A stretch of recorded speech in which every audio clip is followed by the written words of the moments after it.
ਸੁਣਦੀ ਤਾਂ ਗੱਲ ਵੀ ਜ਼ਰੂਰ ਹੋਣੀ ਐ, ਸੁਣਦੀ ਤਾਂ ਗੱਲ ਵੀ ਜ਼ਰੂਰ ਹੋਣੀ ਐ। ਤੇਰੇ ਬਿਨਾ ਬੇਸੁਆ ਦੀ ਰਤੀਆਂ ਤੂੰ ਸਜਣਾ,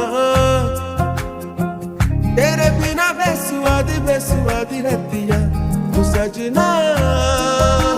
ਪਾਕ ਸੀ ਖੁੱਲਿਆਂ ਫਿਜ਼ਾਵਾਂ ਵਿੱਚ ਜੀ, ਕਾਸ਼ ਕਿਤੇ ਮਿਲ ਜਾਵੇ ਰਾਵਾਂ ਵਿੱਚ ਜੀ। ਰੱਬ ਸੀ ਉਹ ਮੇਰੀਆਂ ਨਿਗਾਹਾਂ ਵਿੱਚ ਜੀ, ਬਣੀ ਕਿਸੇ ਚੰਨ ਦੀ ਹੂਰ ਹੋਣੀ ਐ। ਬੈਠੀ ਕਿਤੇ ਬੱਦਲਾਂ ਤੋਂ ਦੂਰ ਹੋਣੀ ਐ, ਮੇਰੇ ਵਾਂਗੂ ਉਹ ਵੀ ਮਜਬੂਰ